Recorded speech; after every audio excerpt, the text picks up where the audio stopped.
Okay, origin, Colombia, yeah. What's the processing? Colombia? Don't even need to check, mate. Natural.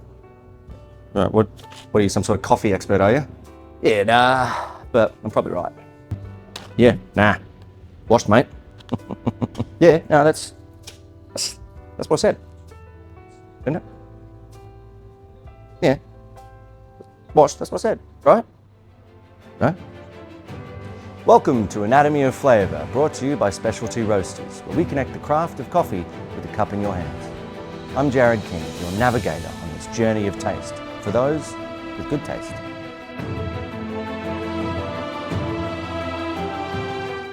Natural, washed, honey. Whatever the origin, whatever the variety, every coffee gets processed. But why do we process coffee at all? Well, the coffee cherry is a fruit, and like any fruit, once you pick it, you need to deal with what's around the seed. The skin, fruit flesh, the sticky mucilage layer. Leave it on too long, it ferments, it rots, ruins the bean. So every producer in the world has to make a decision. How do I get rid of this, and how fast? The answer is almost entirely dictated by one thing: the weather. In Ethiopia or Brazil, you get long stretches of dry, stable sunshine after harvest. You can lay the whole cherry out on raised beds, let the sun do the work. Skin, flesh, seed, all drying together over 3 to 6 weeks. That's natural processing. The fruit sugars seep into the bean, so you get something heavy, fruity, complex. But in Colombia, remember those 2 rainy seasons I talked about? That humidity hanging over the Andes? You cannot leave wet coffee cherry sitting in that air for 6 weeks. It'll go moldy before it dries. The climate simply won't allow it. But here's the thing. Colombia doesn't just have humidity, it has water, rivers running off 3 mountain ranges, clean, abundant, all year round. So instead of fighting the climate, Colombian farmers leaned into it. Strip the skin off immediately after picking, use that water to wash away the mucilage, ferment briefly in tanks to loosen what's left, wash again, and dry. Clean, controlled, efficient. This is washed processing, and in Colombia, it wasn't a stylistic choice. It was farmers smartly turning what the land gave them into a tradition. And what does washed processing give you in the cup? Clarity. Without all that fruit flesh influencing the flavor, you taste the bean itself, the terrain, the altitude, the variety, bright acidity, clean structure, citrus, apple, caramel, chocolate, depending on where it's grown. This is why Colombian coffee has built its reputation on being consistent, balanced, and reliable. Not because of luck, because Colombian farmers looked at what they had, the rain, the rivers, the mountains, and they made it work for them. Now, when we say washed, most people picture water being used to clean the coffee. And that's basically right, but in practice, there are 2 very different ways to do it. The traditional method uses fermentation. After the skin is removed and the bean is sitting in water for anywhere between 12 and 48 hours, natural microbes break down the sticky mucilage layer through fermentation, producing organic acids and flavor compounds that give the final cup its brightness and complexity. The longer the ferment, the more developed the flavor. But it also means more variables: water temperature, pH, environment, all influencing the result. The second method skips fermentation entirely. A machine physically scrapes the mucilage off, faster, uses less water, and produces a cleaner, more neutral result. Some producers love the consistency. Others feel it strips away a layer of potential before it ever had a chance to develop. 2 methods: traditional fermentation, mechanical demucilaging. Each with its trade-offs, each producing a different character in the cup. And that diversity? It's exactly what keeps Colombian washed coffee so interesting.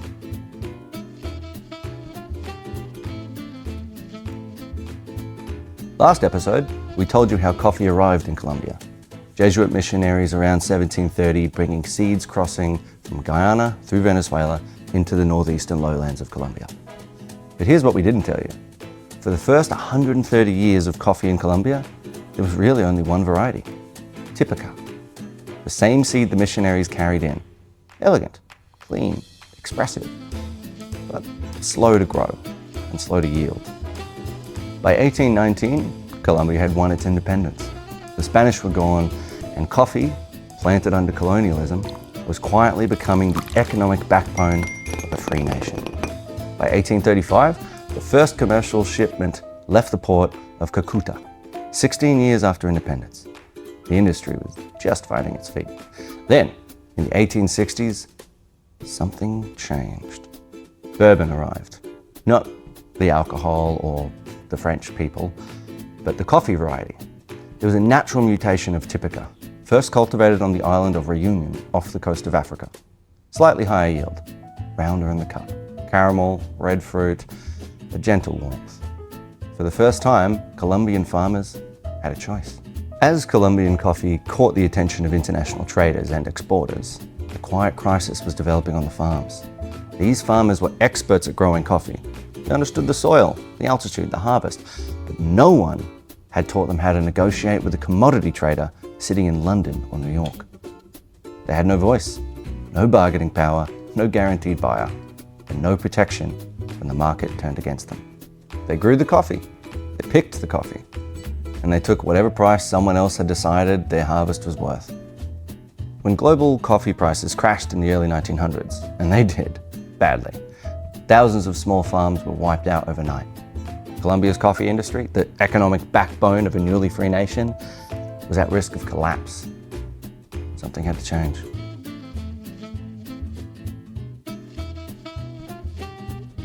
And in 1927, it did. The Federación Nacional de Cafeteros, the FNC, was founded. Not by the government, not by international traders, but by the farmers themselves. The idea was straightforward. If individual farmers had power, then thousands of them organized together might. The FNC became the collective voice of Colombian coffee, a guaranteed buyer for every farmer's harvest, a shield against the volatility of international commodity markets. For the first time, a smallholder deep in the Colombian Andes on a hillside farm that had no international trader didn't have to take whatever price someone else decided to offer. He had somewhere else to go. But the FNC didn't stop at market protection. In 1938, they established Cenicafé, Colombia's own dedicated coffee research center. Scientists, agronomists, plant breeders, all focused on one mission: understand this plant and make Colombian coffee better. It was a long game, and at the time, no one knew just how important that would turn out to be.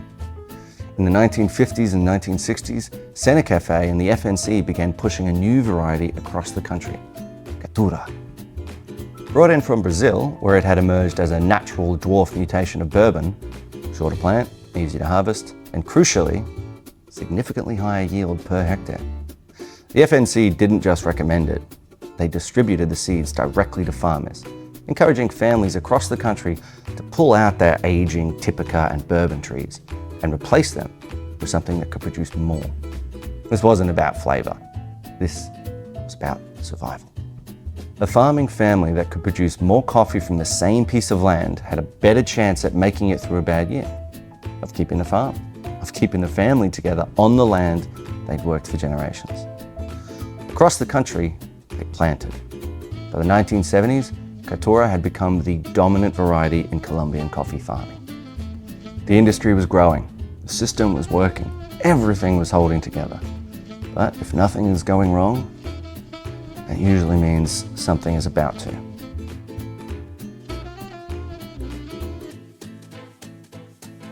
In 1983, coffee leaf rust was officially confirmed in Colombian farms. Hemorrhagia vastatrix, a fungal disease that attacks the leaves of the coffee plant, coating them in orange spores, cutting off photosynthesis, which slowly starves the tree from the outside in. It sounds slow, but it wasn't. The disease wasn't new. A century earlier, it had swept through Sri Lanka, then one of the world's great coffee producers.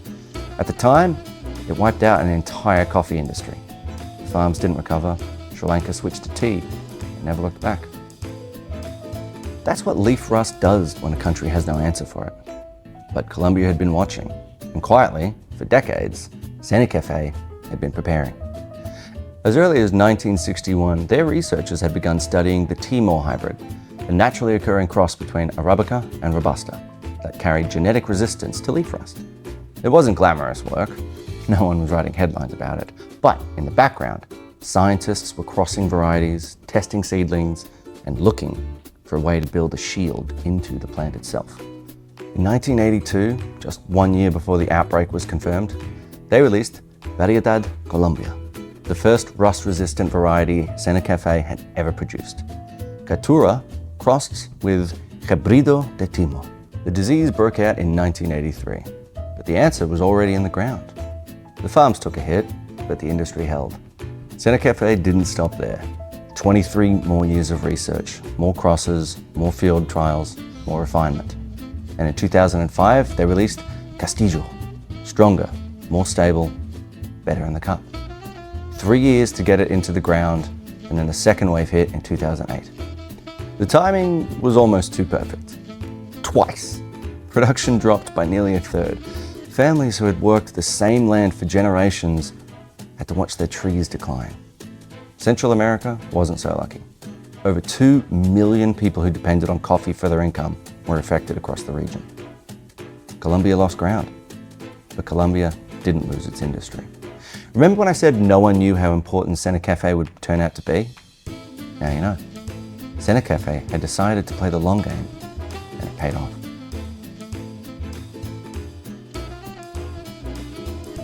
Cenicafé had saved the farms, but there was another problem. No one knew where Colombia was. In the 1950s, most coffee sold in America was blended. Beans from a dozen different countries, mixed together, sold under a roaster's name. Colombia would be in your cup every morning and you'd never know it. Only 4% of American consumers knew Colombia produced coffee at all. So, in 1959, the FNC hired a New York advertising agency and created a person, Juan Valdez, a fictional farmer. Traditional poncho, wide-brimmed hat, his mule Conchita by the side, played by a Cuban actor who had never planted a coffee tree in his life, but he had stage presence, and he made Colombia impossible to ignore. Within 5 months, consumer perception of Colombia coffee as a superior quality jumped 300%. By the 1990s, the price premium Juan Valdez created for Colombian farmers was estimated at $1.6 billion. His logo recognition in the US was at 85%, which is higher than Nike and higher than Michelin. Again, a fictional farmer from a New York boardroom had become one of the most recognized symbols in the world.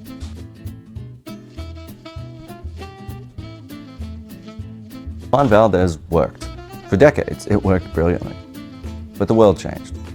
The specialty coffee movement didn't want a collective face. It wanted a name, a farm, a farmer, a specific hillside at a specific altitude in a specific harvest year. Suddenly, the very thing that had made Colombian coffee farmers famous, that unified collective identity, became a ceiling. Because when a roaster in Melbourne or Tokyo wants to buy directly from a farmer in Julia, they don't want to go through a federation. They want to sit across the table from a person who grew it. And the farmers? The best ones had something worth selling directly. Microlots, experimental processing, coffees that told a story no collective brand could ever tell. The FNC had spent 90 years building a system around one idea: protect the many. But specialty coffee runs on a different logic. Celebrate the one. That tension hasn't quite been resolved. It's still playing out today. But in the middle of all this, 2 varieties arrived that changed what Colombian coffee could be: pink bourbon and yellow geisha. Pink bourbon, no one is entirely sure where it came from. The genetics are still debated. It may not even be a true bourbon. But what isn't debated is what it does in the cup. Intensely floral, tropical fruit, a sweetness that makes competition judges put their pen down and just drink. Pink bourbon put a spotlight not on Colombia as a country, but on specific farmers, on specific plots. Yellow geisha, originally from the Gesha village in Ethiopia, traveled through Central America, and in 2004, a farm in Panama called Hacienda La Esmeralda entered it into competition and won everything. Jasmine, bergamot, honey, tea. Colombian farmers took notice. They started planting. Today, at high altitude in the Colombian Andes, yellow Gesha is producing some of the most extraordinary lots in the specialty market. A variety that started in Ethiopia, became famous in Panama, and found a new home in the same mountains that once sheltered those first Jesuit seeds. And that's the full picture. From Typica, the original missionary seed, to Bourbon, first alternative, to Caturra, the survivor's choice, Castillo, the shield that saved an industry, and now pink bourbon and yellow Gesha. The varieties rewriting what Colombian coffee can be. 6 varieties, 3 centuries, 1 country that refused to stand still.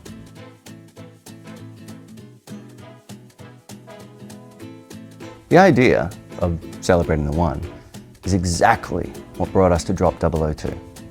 Last episode, we introduced you to Mule Coffee Roasters, 2 Colombians in Australia buying directly from the farmers they know personally. No middlemen, no federation, just a relationship built on trust and quality. Their farmer is Cesar Huesaquillo. 1 farm, 1 hillside in Buena Vista, Quindío. And 3 completely different coffees. We just spent this entire episode talking about varieties, what they are, where they came from, what they cost to protect, and what they can do in the right hands. And now, you can taste all 3 in 1 box. A Castillo, the variety that saved an industry, now showing what it can do in the hands of a farmer who actually cares. A pink bourbon, processed naturally at over 1900 meters, a variety that put individual Colombian farmers on the world stage. And yellow Gesha, a variety that traveled from Ethiopia to Panama and found its way into Cesar's farm in the Andes. Same soil, same hands, 3 entirely different cups.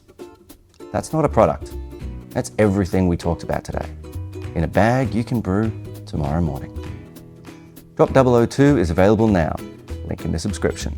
You know where to go.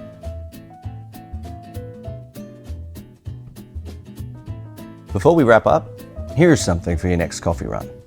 Next time someone hands you a Colombian coffee and shows you the varietal and the processing method, you're not just reading a label anymore. You know the story behind it. The missionaries, the rust, the fictional farmer Juan Valdez, the families who held on. So please, share that story, because once you know it, you won't forget it.